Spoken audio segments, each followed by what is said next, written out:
فأعوذ بالله من الشيطان الرجيم. بسم الله الرحمن الرحيم.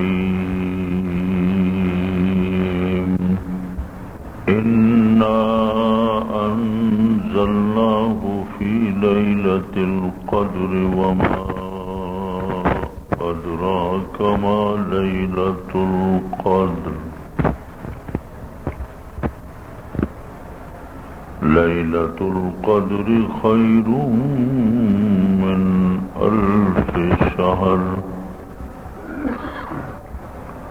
تنزل الملائكة والروح فيها بإذن ربهم من كل أمر. سلام هي حتى مطلع الفجر. رب اشرح لي صدري ويسر لي أمري واحلل عقدة من لساني يفقهوا قولي. سبحانك لا علم لنا إلا ما علمتنا إنك أنت العليم الحكيم. صدق الله مولانا العظيم وبلغنا رسوله النبي الكريم ونحن على ذلك لمن الشاهدين والشاكرين والحمد لله رب العالمين. اللهم صل على محمد وعلى آل محمد كما صليت على إبراهيم وعلى آل إبراهيم إنك حميد مجيد. اللهم بارك على محمد وعلى آل محمد كما باركت على إبراهيم وعلى آل إبراهيم إنك حميد مجيد.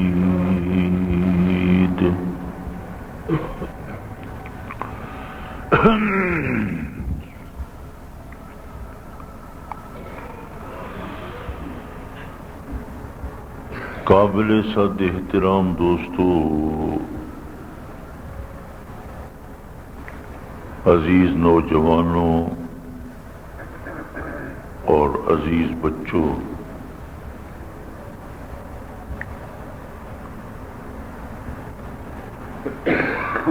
آج رمضان کی 27ویں رات ہے۔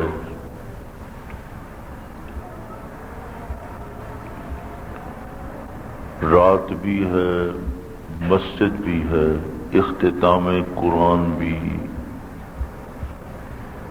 اسی مسجد کے اندر نماز تراویح میں آپ حضرات نے سنا ہے۔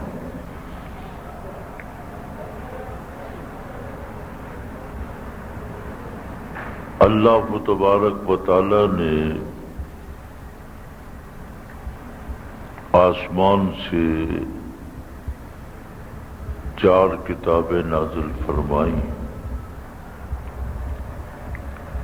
صحیفے بھی نازل فرمائے، صحف ابراہیم و موسیٰ، تورات بھی آئی، انجیل بھی آئی، زبور بھی آئی۔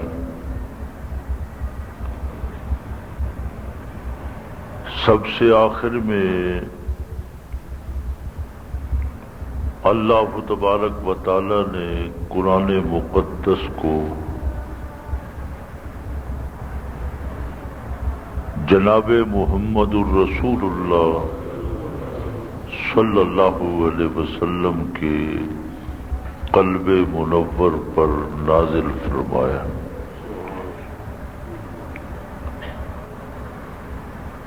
40 سالہ زمانہ نبوت سے پہلے آپ صلی اللہ علیہ وسلم نے گزارے نبوت سے پہلے 40 سالہ آپ کی زندگی بے مثال زندگی تھی، بے مثل زندگی تھی۔ مکہ مکرمہ میں قرب و جوار میں حضور پاک صلی اللہ علیہ وسلم جیسی شخصیت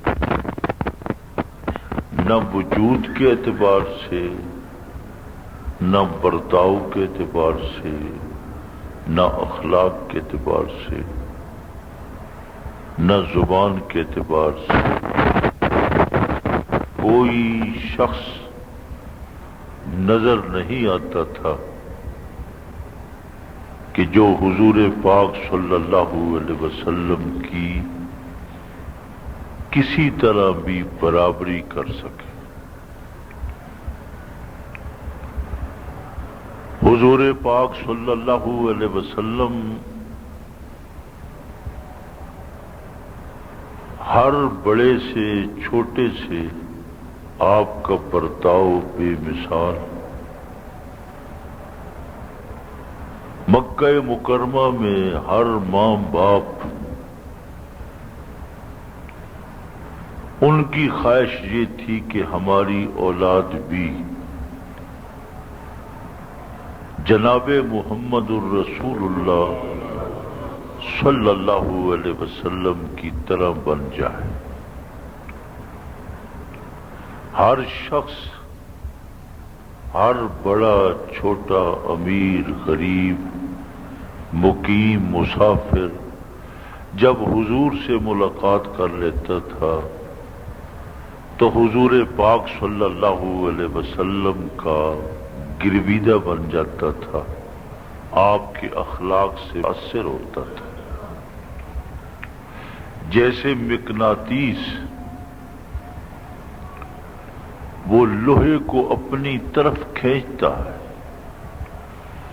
حضور پاک صلی اللہ علیہ وسلم کے عمدہ اخلاق، عمدہ برتاؤ ہر شخص کو حضور پاک صلی اللہ علیہ وسلم کے قریب سے قریب کرتا چلا جا رہا تھا۔ حضور پاک صلی اللہ علیہ وسلم پر اللہ تبارک و تعالی نے آپ کو نبوت دی۔ نبوت ملنے کے بعد نزول قرآن کا سلسلہ شروع ہوا۔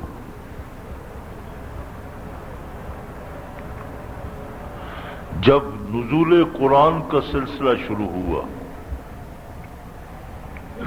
تو اسی قرآن پاک نے، یہ اللہ کا کلام ہے، اللہ متکلم ہے، یہ اللہ تبارک و تعالی کا کلام ہمیشہ سے ہے، لوح محفوظ میں محفوظ چلا رہا تھا، اور نزول کے اعتبار سے دنیا میں سب سے آخر میں آیا۔ جب حضور پاک صلی اللہ علیہ وسلم پر قرآن پاک اترا تو اس قرآن پاک نے حضور پاک صلی اللہ علیہ وسلم کو اس قدر بلند اور مرتبت اور عظمت عطا کر دی کہ حضور پاک صلی اللہ علیہ وسلم امام الاولین والآخرین، امام الانبیاء، خاتم الانبیاء، امام الرسل۔ اللہ پاک نے حضور پاک صلی اللہ علیہ وسلم کی وجہ سے اس پوری کائنات کو، دھرتی کو پیدا فرمایا، چونکہ کلام اعلیٰ تھا، عرفہ تھا۔ جب یہ اللہ کا کلام اعلیٰ عرفہ اور 23 سالہ زمانہ نبوت میں حضور پاک صلی اللہ علیہ وسلم کے قلب منور پر اترتا رہا، اسی قرآن پاک نے حضور کو عظیم المرتبت بنا دیا۔ یہی قرآن پاک رمضان کے مہینے میں اترا۔ اللہ تبارک و تعالی نے رمضان کے مہینے کو دوسرے 11 مہینے کے مقابلے میں خیر الشہور، افضل الشہور بنا دیا۔ دراصل عظمت قرآن پاک کی ہے۔ یہ قرآن پاک جس مہینے میں اترا وہ مہینہ بھی خیر الشہور، افضل الشہور بن گیا۔ اس رمضان کی ہر نیکی اس کی قیمت بڑھ گئی۔ دیکھیے، آپ جو فرائض پڑھتے ہیں غیر رمضان کے 70 فرائض کے برابر آپ کو ثواب ملتا ہے۔ جو آپ 20 تراویح آپ پڑھتے ہیں نفل، لیکن رمضان میں پڑھے جا رہے ہیں، غیر رمضان کے فرائض کے برابر آپ کو ثواب مل رہا ہے۔ اگر 1 روپیہ خدا کے راستے میں کوئی شخص خرچ کرتا ہے، اللہ پاک کا وعدہ ہے کہ میں 70 روپے کا اس کو ثواب عطا کروں گا۔ عام نیکی یہ ہے کہ من جاء بالحسنۃ فلہ عشر امثالھا، ایک نیکی کرو گے 10 گنا زیادہ ثواب ملے گا۔ لیکن رمضان کے مہینے میں اللہ تبارک و تعالی نے اسی قرآن پاک کی وجہ سے اس رمضان کا ایسا انتخاب کیا کہ اس رمضان کا دن رات فضا اتنی بلند برتر کر دی کہ ہاں اگر مسلمان مومن اس میں نیکی کریں گے تو ان کی نیکی میں اضافہ ہو جائے گا۔ اور پھر اس قرآن پاک کو لانے والے جبریل امین ہیں۔ جب قرآن پاک کو جبریل امین لائے، اللہ تبارک و تعالی نے اسی قرآن پاک کی وجہ سے جبریل امین کو امام الملائکہ بنا دی۔ اللہ نزل بہ الروح الامین۔ جبریل امین پہلے بھی تھے، لیکن قرآن پاک جب اللہ تبارک و تعالی کی طرف سے حضور پاک صلی اللہ علیہ وسلم کے قلب منور پر اتارتے رہے، خداوند قدوس نے ان کو امام الملائکہ بنا دی۔ اور اسی قرآن پاک نے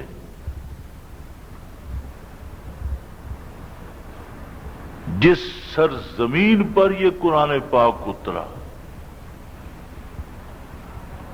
جہاں جہاں بھی اس کا نزول ہوا، پہلی وحی اس قرآن پاک کی اس غار ہیرا مکرمہ سے 3 میل کے پاس پہاڑ ہے، کوئی خوبصورتی نہیں اس میں۔ خوبصورتی ہوتی ہے جہاں سبزہ ہو، پھول ہو، بیل بوٹے ہوں، درخت ہوں، سایہ دار ہوں، پھلدار ہوں۔ خشک پہاڑ ہے،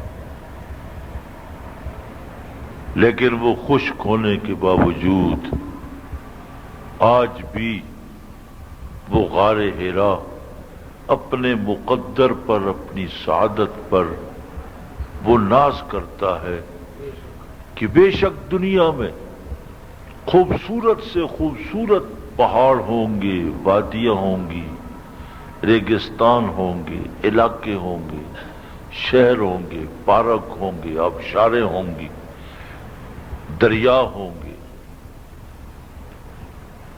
ظاہری خوبی تو کوئی نہیں، لیکن میں دنیا کے مقامات اور خطوں میں سے، پہاڑوں میں سے، غاروں میں سے وہ غار ہوں کہ اللہ پاک نے جب قرآن پاک کی پہلی وحی جناب محمد الرسول اللہ صلی اللہ علیہ وسلم پر اتاری تو میری ہی وہ دھرتی تھی، میرا ہی سینہ تھا، میں نے اپنا سینہ حضور پاک کے لیے مہیا کیا۔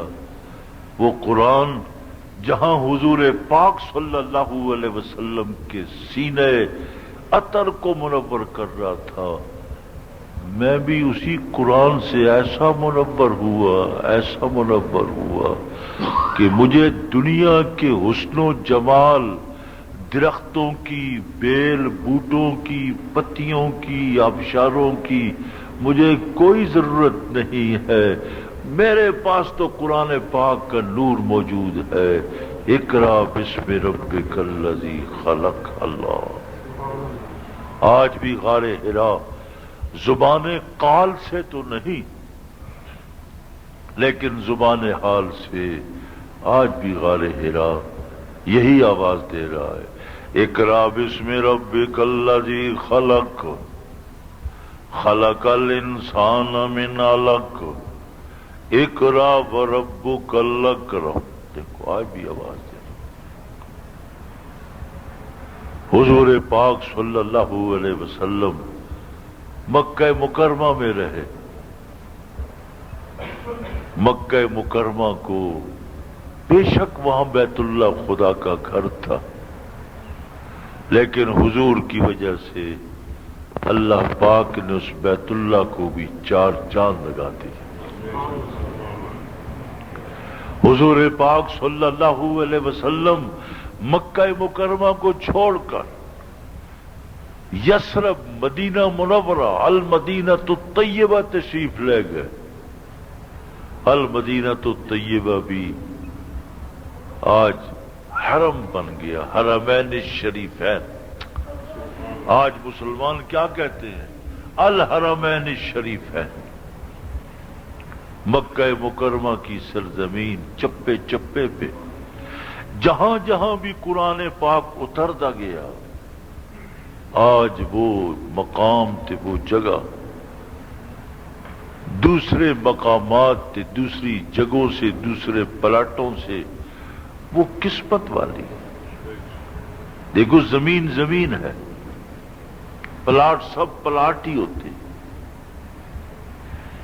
کہیں نالیاں بن جاتی ہیں، کہیں پارک بن جاتا ہے، کہیں گھر بن جاتا ہے، کہیں سڑک بن جاتی ہے، لیکن جس حصے میں آپ مسجد بنا دیں تو وہ حصہ زمین کا، وہ حصہ بھی خوش ہوتا ہے کہ شکر یا اللہ، تو نے مجھے اپنی عبادت کے لیے منتخب کیا ہے۔ حضور پاک صلی اللہ علیہ وسلم ارشاد فرماتے ہیں کہ خیر البقاع مساجدہا، زمین کے ٹکڑوں میں سے، پلاٹوں میں سے عمدہ ترین ٹکڑا مسجد کا ہے، وشر البقاع اسواقہا، بدترین ٹکڑا بازار کا ٹکڑا ہے۔ اس لیے دوستو، یہ قرآن پاک اللہ کا آخری کلام، یہ اتنا بلند بالا حضور پر اترا، امام الانبیاء بنا دیا، اللہ نے رمضان میں اتارا، خیر الشہور بن گیا، جبریل امین لائے، امام الملائکہ بن گئے، اور پھر یہ قرآن پاک لوح محفوظ سے آسمان دنیا تک لیلۃ القدر میں آیا، خدا نے اس ایک رات کو خیر اللیالی بنا دی۔ 360 راتیں ہیں، لیکن 360 راتوں میں سے جو لیلۃ القدر ہے، یعنی قدر کا معنی قدر و منزلت والی رات، اس قدر و منزلت والی رات کو اللہ تبارک و تعالی نے جو مرتبت عطا کی ہے تو اسی نزول قرآن کی وجہ سے، انا انزلناہ فی لیلۃ القدر، بات قرآن کی ہے کہ قرآن پاک لیلۃ القدر میں اترا۔ اللہ نے فرمایا وما ادراک ما لیلۃ القدر، آپ کیا جانیں کیا ہے لیلۃ القدر؟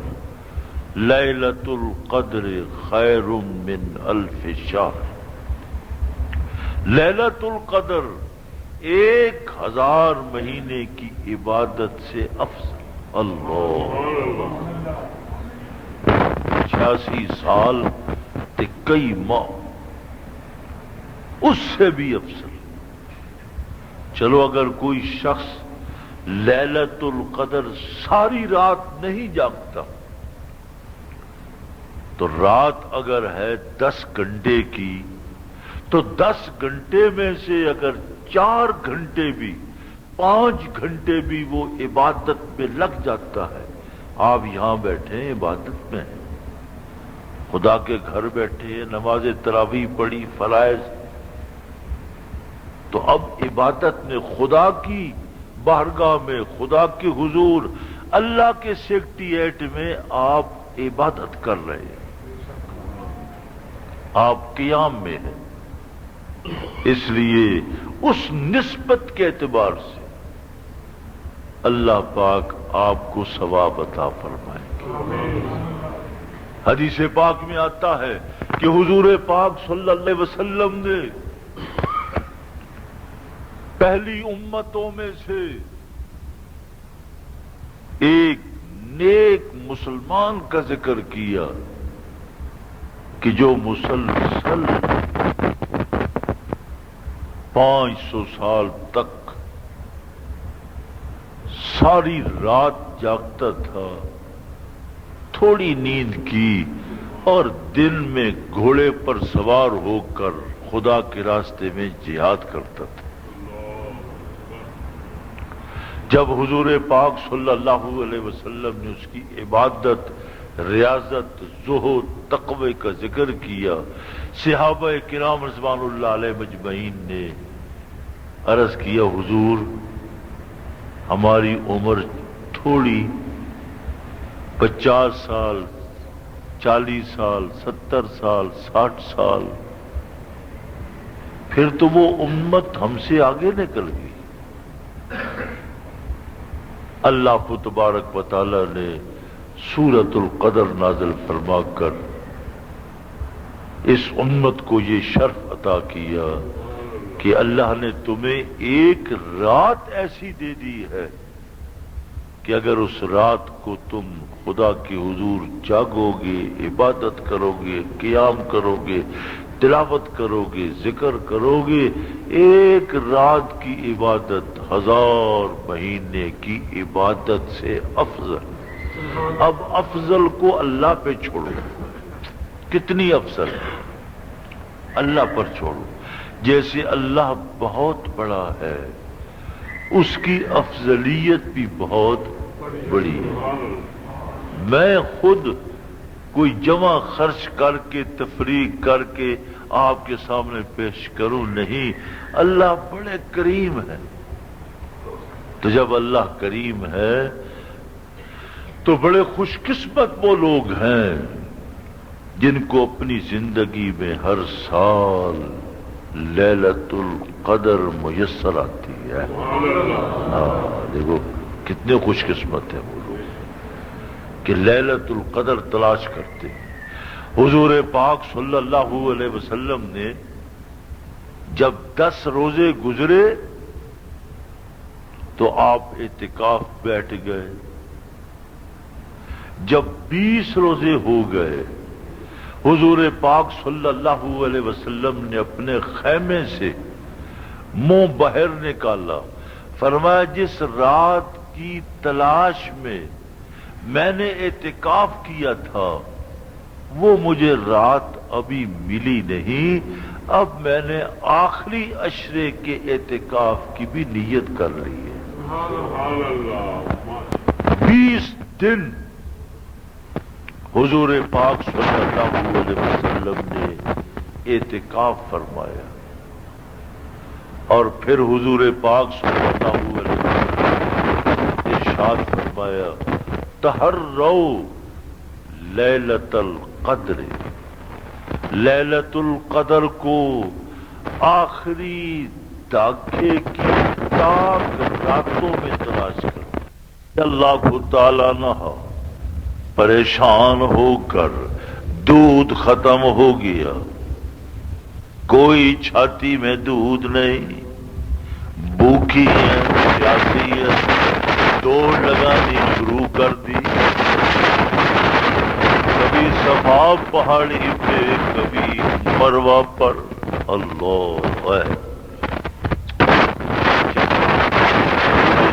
درمیان میں وادی ہے، وہ پست تھی، ابھی تھوڑی سی پست ہے، اب تو بنی ہوئی ہے جگہ، وہ پست تھی۔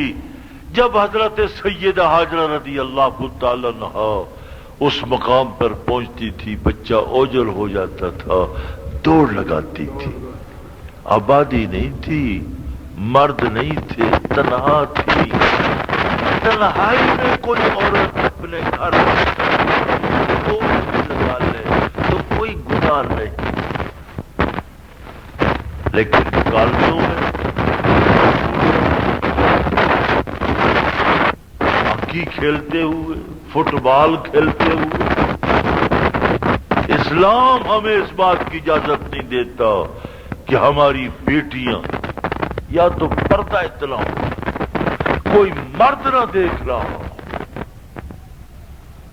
ہماری بیٹیاں نوجوان وہ کرکٹ کھیل رہی ہوں، فٹ بال کھیل رہی ہوں، عورت کی فطرت اور اس کا وجود ہی ایسا ہے کہ وہ دوڑتی ہوئی اچھی نہیں لگتی، خدا کو حیا آتی ہے۔ اللہ نے یہ حضرت سیدہ ہاجرہ کی دوڑ تھی، تنہا تھی، جنگل میں تھی، کوئی دیکھنے والا نہ تھا، اس لیے حضرت سیدہ ہاجرہ اپنے بچے کو بچانے کے لیے کہ کوئی قافلہ نظر آ جائے، آنے والا قافلہ ملے، پانی ملے، غذا ملے، میں اپنے بچے کی جان بچا سکوں، تو پریشان ہو کر دوڑتی تھی۔ جب پہاڑی پہ چڑھتی تھی نگاہ بچے پہ ہی پڑ رہی ہے، پھر آہستہ آہستہ جا رہی ہے، اللہ، 2 چکر، 3، 4، 5، 6، 7ویں چکر پہ اللہ مروہ پہاڑی پہ پہنچی، اللہ 7 کا عدد پورا ہوتے ہی حضرت سیدنا اسماعیل علیہ السلام معصوم بیٹا جہاں پیاس بھوک کی وجہ سے ایڑیاں رگڑ رہے تھے، انہی ایڑیوں سے خدا نے زمزم کا چشمہ جاری فرما دیا، سبحان اللہ، اللہ اکبر۔ حضرت سیدہ ہاجرہ رضی اللہ تعالی عنہا خوش ہو گئی، 7 چکر پورے ہو گئے، دوڑتی ہوئی آئیں، جلدی جلدی ریت مٹی، پہاڑی علاقہ ہے، چشمہ ہے، نہ معلوم 1 دن 2 دن 3 دن 4 دن، عام طور پر پہاڑوں میں بھی پہاڑ کا رہنے والا ہوں، ہمیں بڑا تجربہ ہے، اچانک ایک نکلتا ہے، چند دن تک ٹھہرتا، پھر خشک ہو جاتا ہے۔ سارے پہاڑی تو کشمیر کے نہیں ہے، مری نہیں ہے، اللہ آئے آئے، انہوں نے چھوٹا سا بند بنا لیا ہے کہ پانی یہاں رہے گا، اللہ اکبر۔ حدیث پاک میں آتا ہے، حضور پاک صلی اللہ علیہ وسلم نے ارشاد فرمایا، ہاجرہ نے تجھے سمجھا کہ یہ پانی خشک ہو جائے گا، اس کو بچانے کے لیے اس کے ارد گرد منڈیر بنا لی، لیکن اگر ہاجرہ پانی کو نہ روکتی اللہ پاک اس کو طوفان نو بنا دیتا. اللہ یہ رکتا. فرمایا ہاں آج تک نہیں رکا. دنیا میں قحط پڑتے ہیں، بارشیں نہیں ہوتی. مکہ مکرمہ میں بھی کئی کئی سال گزر جاتے ہیں، بارشیں نہیں ہوتی. لیکن زمزم کا کنواں حضرت اسماعیل کی ایڑیوں میں اور حضرت سیدہ ہاجرہ کے اس گریت زاری تے آہو بکا میں خدا کے ہاں اس فضا کو چیرتی ہوئی آہو بکا خدا نے ایسی قبول کی. دنیا کے پانی خشک ہوں گے لیکن زمزم کا پانی کبھی خشک نہیں ہوا. سبحان اللہ سبحان اللہ. اور قیامت تک جاری رہے گا. اللہ اللہ اکبر. ہمارے پنجاب کے پانی، ہم کہتے تھے کہ لو جی پنجاب 5 دریا ہے، پانی ہی پانی ہے.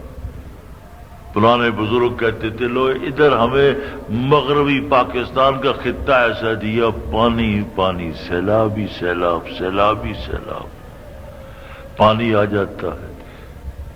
اور ادھر مشرقی پاکستان ہے، وہاں بھی سمندر میں ایسا طوفان ہے، سب کچھ ختم. لیکن آج وہی آپ کا پنجاب جہاں پانی ہی پانی تھا، آج پانی پہ لڑائی ہو رہی ہے. اللہ اللہ بچائے، اللہ محفوظ فرمائے. ہاں جی اللہ پاک محفوظ فرمائے. لیکن آج تک زمزم کا پانی، اب تو موٹریں لگی ہوئی ہیں، چل رہی ہے. کہاں سے کہاں تک دنیا کا کوئی ایسا خطہ آپ نہیں بتلا سکتے کہ زمزم کا پانی وہاں نہ پہنچا.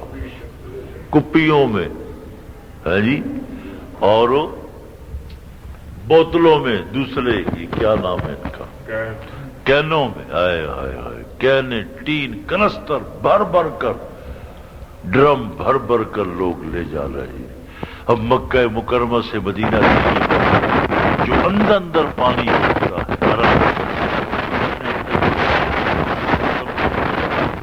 باہر سے پیئیں گے تو مدینہ طیبہ کا پانی ہے. روزانہ گاڑیاں لگی ہوئی ہیں اور وہ مسلسل حجاج کی خدمت کرتے ہوئے مدینہ طیبہ کے اندر پانی دے رہے ہیں. اللہ آپ سب کو لے جائے. کہہ دو آمین. آئے آئے آئے. مدینہ طیبہ کی اللہ آپ کو زیارت کرائے، مسجد نبوی کی زیارت کرائے. اندر جائیں اور آج کل پھر اندر روزہ افطار ہوتا ہے، دسترخوان لگے ہوتے ہیں، وہ شیخ کھڑے، آؤ ہمارے دسترخوان پر آؤ، ہمارے دسترخوان پر آؤ. اندر پرانی مسجد میں صرف کھجور ملے گی، طرح طرح کی کھجوریں، طرح طرح کی کھجوریں. سیب مل جائے گا، قہوہ ساتھ ملے گا، ان کا اپنا قہوہ، وہ کڑوا قہوہ ملے گا. اور باہر حرم کے باہر اللہ دنیا کی نعمتیں وہاں موجود ہیں. دنیا کی پورے بکرے کے بکرے، گوشت، چاول، مرغے، ہر نعمت. اندر نہیں لے جانے دیتے کہ اندر خراب ہو جائے. آخر مسجد ہے، زائرین ہے، تو زائرین ہے تو اندر ظاہر ہے کہ کھانا اندر آ جائے. جگہ تنگ ہو تو ایک قسم کا تعفن تو پیدا ہو ہی جاتا ہے جی، تعفن تو پیدا ہو ہی جاتا ہے. اس لیے اللہ پاک نے اس زمزم کے پانی کو 7 کا عدد ایسا خدا کو محبوب کی مقبول ہے کہ اللہ پاک نے زمزم کا پانی جاری کر دیا. اور یہی 7 کا عدد اب آپ تلاش کریں کہ یہ کہاں ہے. بے شک 7ویں رمضان بھی ہے، 17ویں رمضان بھی ہے، پہلے داخلے میں بھی 7 کا عدد ہے. پر آقا نامدار جناب رسول مقبول صلی اللہ علیہ وسلم نے ارشاد فرمایا تحروا لیلۃ القدر، لیلۃ القدر کو آخری دھاکے میں تلاش کرو. یہ نہیں ارشاد فرمایا پہلے دھاکے میں، پھر تو 7واں روزہ آ گیا، دوسرے دھاکے میں 17واں آ گیا. آخری دھاکے میں جب 7 کا عدد خدا کو محبوب ہے، پسندیدہ ہے، تو آخری دھاکے میں 7 کا عدد کس ہندسے کے ساتھ ہے؟ وہ 27 ہے. لو جی، ہو سکتا ہے، تعیین نہیں ہے، اشارہ نکلتا ہے. اطمینان، ذہن، فکر، عقل، شعور، علم آپ کے اس طرف جاتا ہے کہ ہاں بھائی اگر کوئی لیلۃ القدر کی رات ہو سکتی ہے تو وہ 27 کی ہے. اللہ، وہ 27 کی رات ہے. اور حضرت ابی بن کعب رضی اللہ تعالیٰ عنہ نے ارشاد فرمایا قسم اٹھا کر، فرمایا خدا کی قسم اگر کوئی لیلۃ القدر ہے تو وہ 27 کی رات ہے. چونکہ بار بار 27 کی رات دیکھی. اب یہ 27 کا عدد ہم نے قرآن سے تلاش کرنا ہے، اسی صورت میں موجود ہے. انا انزلناہ فی لیلۃ القدر وما ادراک ما لیلۃ القدر لیلۃ القدر خیر من الف شہر. دیکھو لیلۃ القدر، لیلۃ القدر، لیلۃ القدر 3 بار لانے کی کیا حکمت ہے؟ اللہ نے بار بار. اب لیلۃ القدر کے حروف گن لیں آپ، کتنے؟ 9 ہیں. گن لیں ماشاءاللہ، سارے گنے. آپ تو حساب دان ہیں، میں تو حساب دان نہیں ہوں. ہے جی، ہے نا؟ لیلۃ 9 بنتے ہیں نا جو آپ پڑھتے ہیں. تلفظ ایک ہے لکھنے کی بات، ایک ہے تلفظ کی بات. تو یہ 9 ہے. علماء نے دیکھو، مفسرین نے، علماء نے، جو قرآن کے اندر غوطہ لگانے والے ہیں. کوئی سمندر میں غوطہ لگاتا ہے، موتی نکالتا ہے، جواہرات نکالتا ہے. علماء، یہ قرآن بھی سمندر ہے، قرآن سمندر کے اندر غوطے لگا کر انہوں نے یہ موتی نکالا کہ لیلۃ القدر جب 9 حروف ہیں، 3 بار لیلۃ القدر آیا، 9 کو 3 سے ضرب 2، 27 بن گئے. اشارہ اسی طرف ہے کہ لوگوں، مسلمانوں جاگو، یہ رات کون سی ہے؟ 27 رات جاگ لو، اللہ پاک تمہیں لیلۃ القدر عطا فرما دے. سبحان اللہ، سبحان اللہ، سبحان اللہ. تو اب نتیجہ کیا نکلا کہ 7 کا عدد اللہ کو محبوب، اور وہ 7 کا عدد آخری عشرے میں 27 کی رات ہے. حدیث پاک میں آتا ہے. اللہ، ایک اور بات بھی سن لے.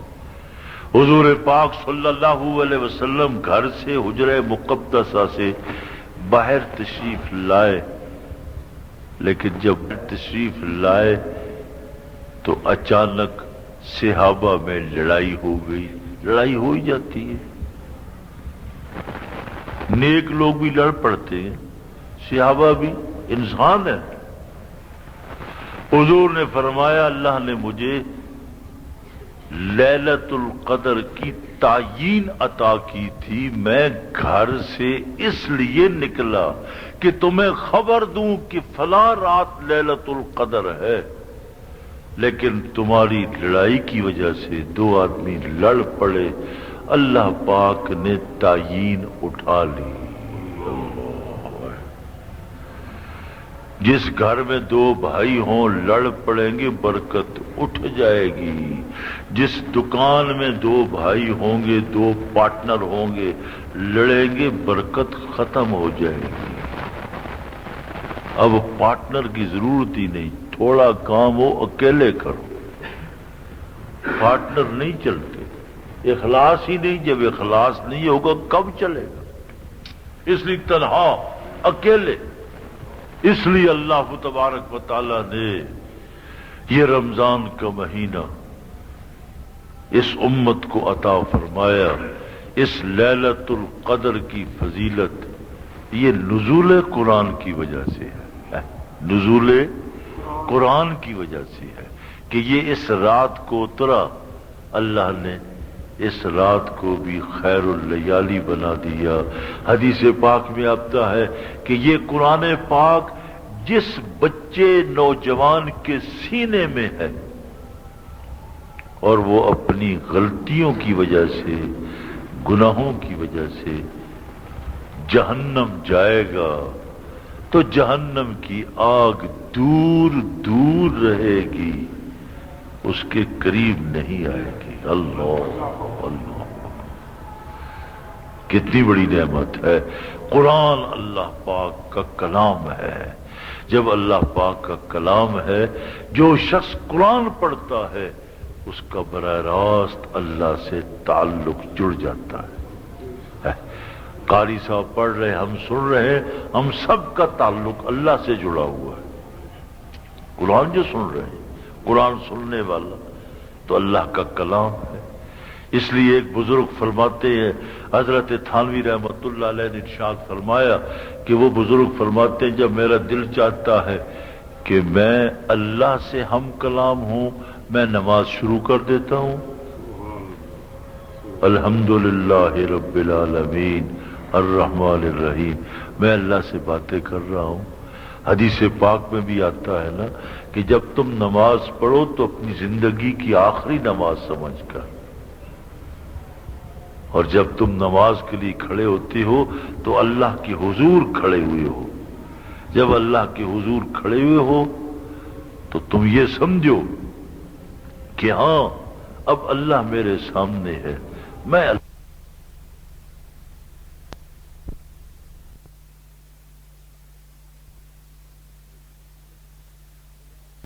یہ مسجد خدا کے حضور یہ نہ کہے کہ لوگ قاری صاحب آپ نے قرآن نہیں پڑھا،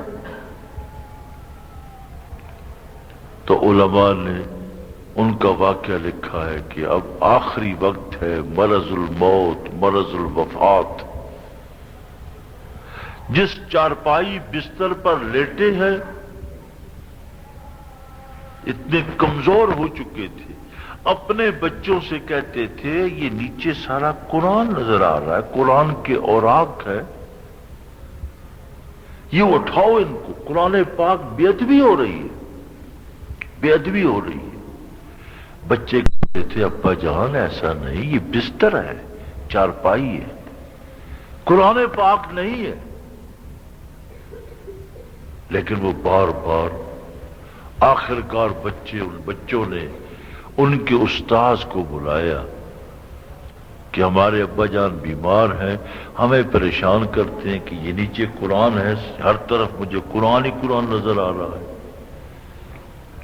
تو استاذ نے آ کر جب اپنے شاگرد کو دیکھا، فرمایا قرآن نہیں ہے، یہ بستر ہے، لیکن آپ نے زندگی بھر قرآن سے ایسا تعلق جوڑا تھا، اس قدر قرآن پاک کو پڑھا کہ آپ سراپا قرآن بن گئے، سراپا قرآن بن گئے۔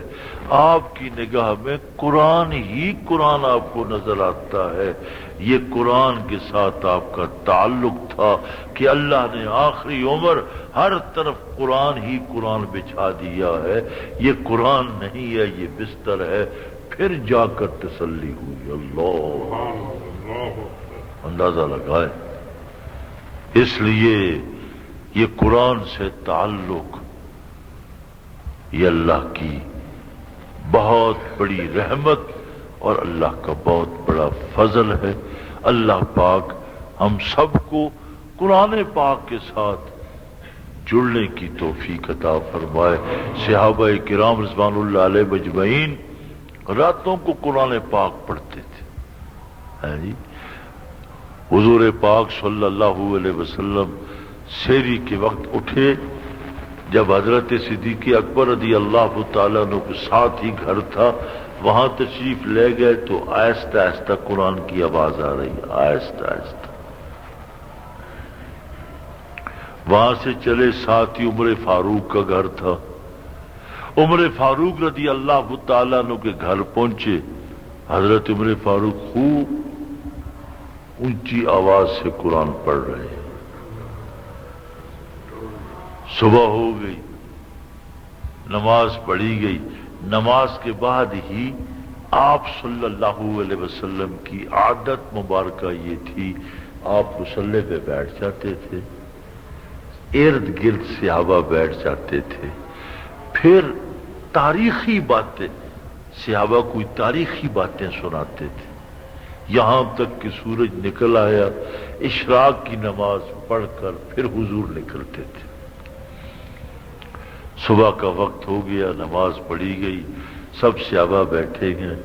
آپ صلی اللہ علیہ وسلم نے سب سے پہلے حضرت صدیق اکبر سے پوچھا، آج رات میں نے معائنہ کیا تو تیرے دروازے سے، تیرے گھر سے، تیری بیٹھک سے آواز آ رہی تھی، بڑی آہستہ آہستہ آواز آ رہی تھی، کیا وجہ ہے؟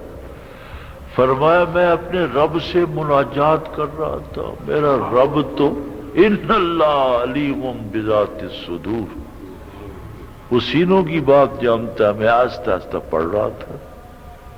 اچھا عمر فاروق میں تیرے گھر بھی گیا، تو بڑی اونچی آواز سے پڑھ رہا تھا، کیوں؟ فرمایا حضور اس لیے پڑھ رہا تھا کہ اطرد الشیطان وَأُوقِظُ الْوَسْنَانِ، شیطان کو بھگا دوں تو جو سوئے ہوئے لوگ ہیں ان کو جگا دوں کہ وہ جاگیں اور قرآن پڑھیں۔ اللہ اکبر۔ اب دیکھو ذرا ایک نقطہ ہے، تھوڑی سی توجہ فرمائیں، علمی نقطہ ہے، توجہ ہوگی تو بات سمجھ آ جائے گی۔ حضرت صدیق اکبر رضی اللہ تعالیٰ عنہ نے اپنی دلیل پیش کی، یہ ان کی اپنی دلیل ہے کہ ہاں میں رب سے مناجات کر رہا ہوں، رب جانتا ہے۔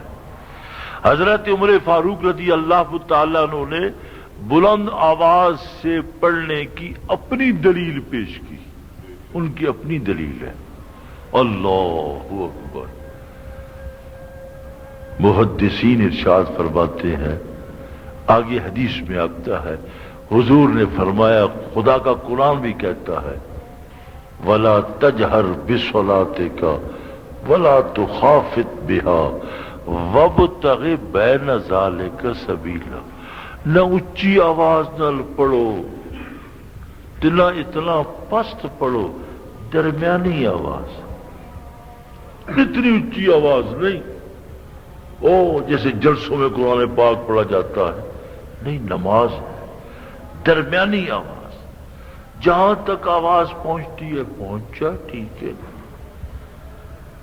یہ نہیں تکلف کر کے خود گلا پھاڑ پڑھ کر پڑھ رہا ہے الحمدللہ، نہیں، قرآن پاک کا حکم یہ ہے۔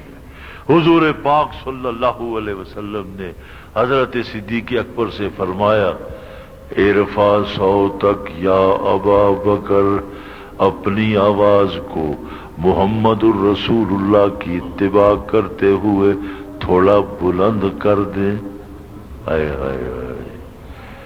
عمر اخفض صوتک یا عمر، تو اپنی آواز کو پست کر دے، آپ بلند کر کے پڑھیں گے، یہ پست کر کے پڑھے گا، محمد الرسول اللہ کی اتباع ہوگی، اتباع رسول کے جذبے سے تیری پستی تے تیری بلندی یہ اللہ کے ہاں عبادت بن جائے گی۔ اللہ، دین نام تو حضور کی اطاعت کا ہے۔ اللہ، دین نام کس کا ہے؟ حضور کی۔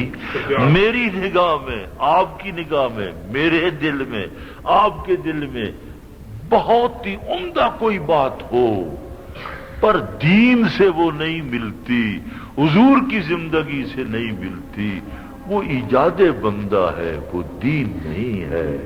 دیکھیے حضور پاک صلی اللہ علیہ وسلم نے ارشاد فرمایا کہ ہاں محدثین اور علماء مشائخ نے فرمایا کہ حضور پاک صلی اللہ علیہ وسلم نے یہ حکم دے کر اتباع الرسول کی طرف مائل فرمایا کہ تم فنا فی الرسول ہو جاؤ.